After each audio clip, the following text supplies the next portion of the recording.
of development initiatives rather than frustrate them. Ibadi therefore urged traditional leaders to take responsibility for ensuring peace and cooperation within their domains, emphasizing their critical role in facilitating development. The governor also reiterated his administration's commitment to safeguarding investment, warning that actions capable of discouraging investors will not be tolerated.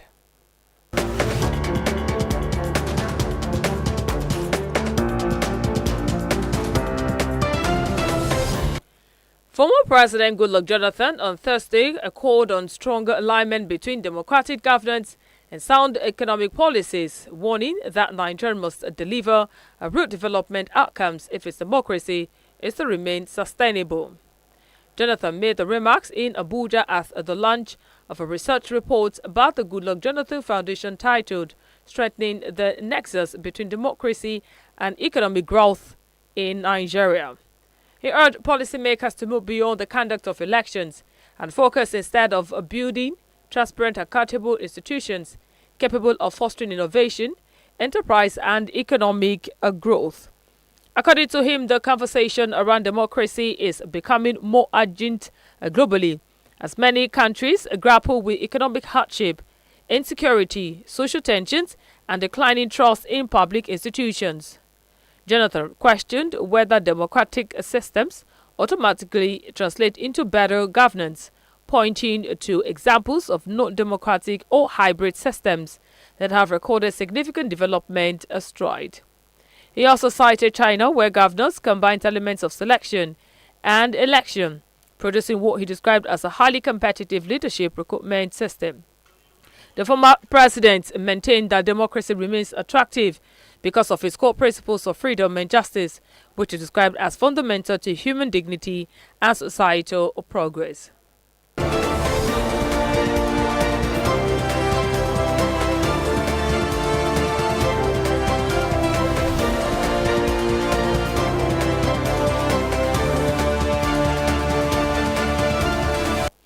To more news, former President Olusegun Obasanjo has called on Nigerians to take collective responsibility for the country's future, warning that meaningful progress will remain elusive unless citizens unite to address national challenges.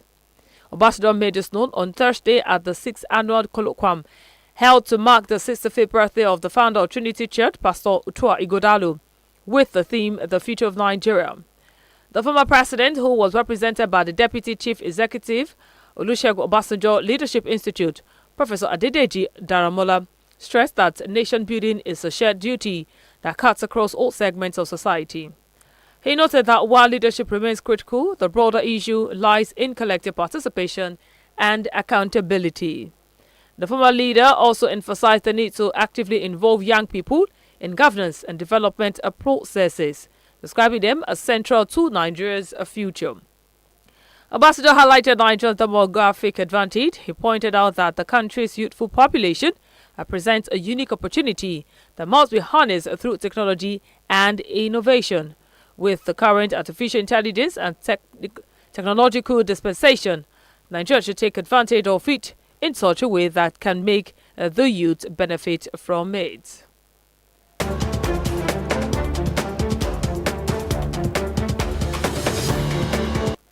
The death toll from Lassa fever in Nigeria has risen to 167, even as the number of newly confirmed cases declined sharply in the latest reporting week, according to Nigerian Center for Disease Control and Prevention, NCDC. The agency disclosed this in its Week 13 epidemiological report covering March 23rd to March 29, 2026. Noting that confirmed infections dropped to 26 from 51 recorded in the previous week. Despite the reduction in fresh cases, health authorities expressed concern over the worsening fertility rate, which now stands at 25.2%, significantly higher than the 18.5% recorded within the same period in 2025. 7 states record new infections. According to the report, the new cases were detected across 7 states, including Edo, Ondo, Bauchi, Taraba, Ebonyi, Benue, and Kaduna.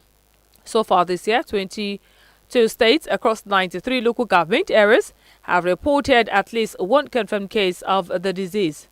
According to the agency, young adults aged between 21 and 30 remain the most affected demographic group. While transmission appears to be slowing, the rising number of deaths has heightened concern among public health officials who warn that in response to the outbreak, the NCDC, working with partners including the World Health Organization (WHO) and the United States Centers for Disease Control and Prevention (US CDC), has scaled up interventions across affected states. These include a 30-day healthcare worker protection plan, expanded infection prevention and control measures, and intensified surveillance activities. The agency also conducted high-level advocacy visits to Benue State alongside WHO, UNICEF, and Medicine Sans Frontiers (MSF), focusing on strengthening case management and infection control practices. The NCDC identified poor health-seeking behavior, late presentation of cases, inadequate awareness, and weak environmental sanitation in high-risk communities as key drivers sustaining the outbreak. Although it said infections among health workers remain a concern, the agency also confirmed that no new cases were recorded in the reporting week. Therefore, the agency urged government to intensify community awareness campaigns and strengthen preventive measures year-round.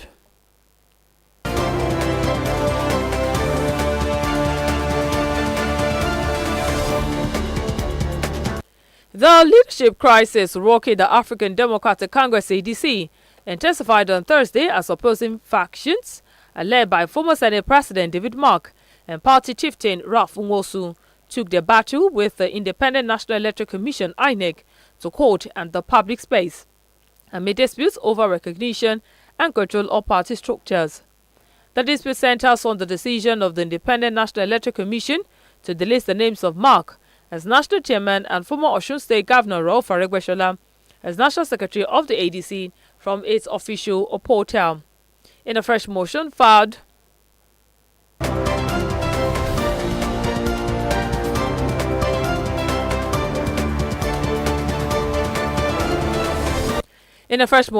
before the Federal High Court in Abuja, the Mark-led faction urged Justice Emeka Nwite to compel INEC to immediately restore its leadership structure and halt what he described as interference in the party's internal affairs. Through his counsel, Sulaiman Usman San, Mark asked the court for a mandatory injunction setting aside INEC's decision and directing the commission to recognize the existing National Working Committee (NWC) pending the determination of the substantive suit. The former senator also prayed the court to restrain INEC from tampering with or giving effect to any contrary leadership claims within the party, warning that the commission's action risks rendering the case nugatory. The application followed INEC's removal of the party's leadership details from its website on April 1st, a development the plaintiff said amounted to a de facto derecognition of the current ADC executive. Usman argued that the Court of Appeal had earlier ordered parties to maintain the status quo inter Belum, insisting that the position of the law preserved Mark as the duly recognized national chairman before the emergence of the current dispute. He further contended that INEC misinterpreted the appellate court directive, creating a leadership vacuum capable of destabilizing the party and undermining internal democracy. And meanwhile, the internal tensions escalated as Nwosu dismissed claims that INEC's position could derail the party's programs, insisting that the ADC would proceed with its planned congresses and national convention despite the legal and administrative uncertainties. He disclosed that the ADC leadership had resolved to continue its political activities, including preparations for its national convention slated for April 4th, where he said ongoing internal processes would be ratified.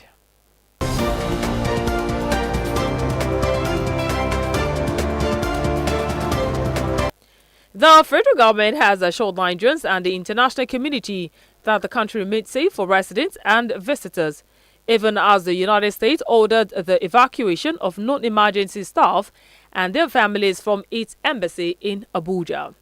While the U.S. cited security concerns across 23 states, the federal government on Thursday insisted that Nigerian countries to maintain a stable security environment and urged citizens to remain calm. Earlier on Wednesday, the U.S. Department of State authorized the departure of non-emergency government employees and their family members from the U.S. Embassy in Abuja, citing a deteriorating security situation across Nigeria. The embassy also closed for visa appointments in Abuja, asking applicants to check their email for details on rescheduled appointments. The statement also posted on its website, however, said visa operations at U.S. Consulate General Lagos will continue and that American citizen services are available in emergencies by appointment. In an updated travel advisory posted on its official X account, the department said that effective April 8, 2026, Americans should consider travel to Nigeria due to crime, terrorism, kidnapping, and civil unrest. You are still listening to the world news on Operatunefm 106.3 Abeokuta. Next is business, foreign, and sports news. Stay with us.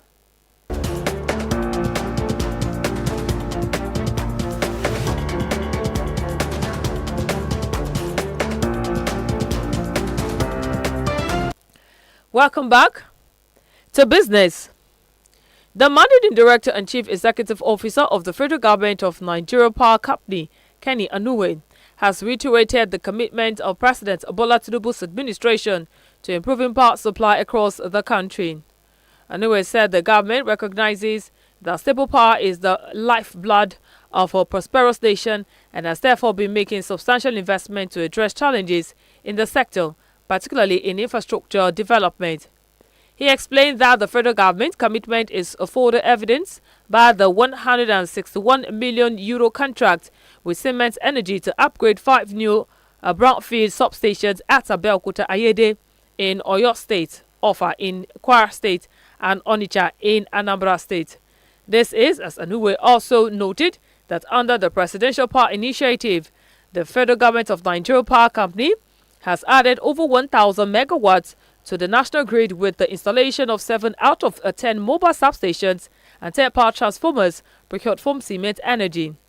Anuwe disclosed this on Thursday during an inspection of the ongoing construction of the new Abeokuta substation at Tolu Community, Abeokuta. He explained that the new power substation, which will complement the old one beside it, is expected to add 480 megawatts to the national grid and boost power supply across Ogun State.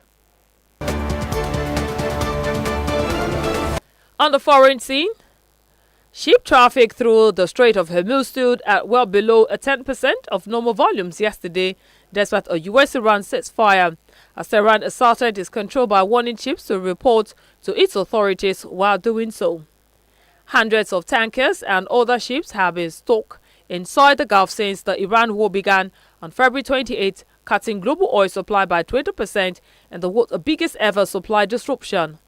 Prices for some fiscal oil grades hit new highs on Thursday as the crisis showed little signs of abating. Just 7 ships had passed through the strait in the past 24 hours. As of yesterday, versus about 114 normally, ship tracking data showed. They included 1 oil product, a tanker, and 6 dry bulk carriers. Data from Kepler, Lloyd's List Intelligence, and Signal Ocean showed. A chemical tanker was set to cross destined for India. Ship tracking data on the marine traffic and a Polestar, a global platform, showed, as reported by Reuters. It came as Iran agreed to a 2-week ceasefire with the United States, with its National Security Council saying talks with Washington will begin in the Pakistani capital Islamabad on Friday today, based on Tehran's 10-point proposal. Media reports have suggested that Iran might want to charge a toll for ship passing through, some pinning the figure at $2 million. Ship tracking data has shown some vessels are already taking the unusual route around Larak Island. Brent crude futures were up to $3.41 or 3.6% at $98.16 a barrel, while U.S. West Texas Intermediate WTI crude rose $4.74 or 5% to $99.15 per barrel. However, Israel bombed more targets in Lebanon yesterday, putting the ceasefire on further jeopardy after its biggest attacks of the war on its neighbor killed more than 250 people, threatening to torpedo Donald Trump's truce from the outset. Market participants were unwilling to fully strip out the geopolitical risk premium. Analysts said, adding there was no clarity on what U.S.-Iran talks would mean for oil flows. Still on foreign news. Meanwhile, Pakistan's Deputy Prime Minister and Foreign Minister Ishaq Dar and French Foreign Minister Jean-Noël Barrot have expressed concern over several ceasefire violations made in Lebanon. The comment following a phone call on Friday morning is significant because Pakistan, which mediated the U.S.-Iran ceasefire, has said that the truce covers Lebanon, an assertion contradicted by the U.S. and Israel. Israel launched its most devastating bomb a campaign of the war against Lebanon on Wednesday, hours after the ceasefire was announced, more than 200 people killed. France has argued that the ceasefire should include Lebanon. Dar and Barrot underscored the importance of full implementation and respect for the ceasefire in the conversation, according to Pakistani's foreign ministry. Finally, to sports news. Super Eagles captain Wilfred Ndidi could miss the remainder of the season due to a hamstring injury. Ndidi picked up the injury during Besiktas' Istanbul derby defeat to Fenerbahce last weekend. The severity of the injury has now been ascertained, with a scan showing the Nigerian suffered a grade 2 hamstring injury. Super Eagles captain Wilfred Ndidi could miss the remainder of the season due to a hamstring injury. The severity of the injury has now been ascertained. Wilfred Ndidi has made 22 league appearances for the Black Eagles this season, with 2 goals his name. He joined Besiktas from Sky Bet Championship club Leicester City last summer.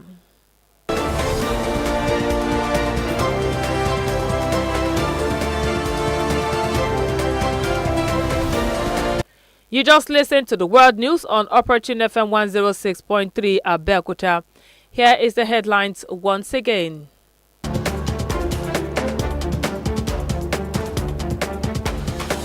Abiodun tax traditional leaders on investor-friendly environment. Engineers will also report to you that Jonathan seeks stronger alignment between democratic governors, sound economic policies.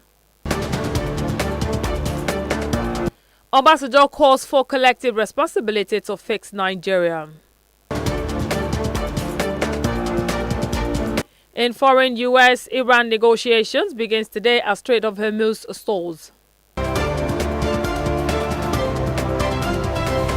Finally, in sports, Super Eagles captain to miss the remainder of the season tourney. And that's a wrap for the world news on Operatunefm 106.3 Abeokuta. Connect with us on our social media handles at Operatunefm 106.3 Abeokuta. The world news was read and edited by Precious Olushayo. Thank you so much for listening. Good afternoon. And coming up next, ìròyìn àgbáyé.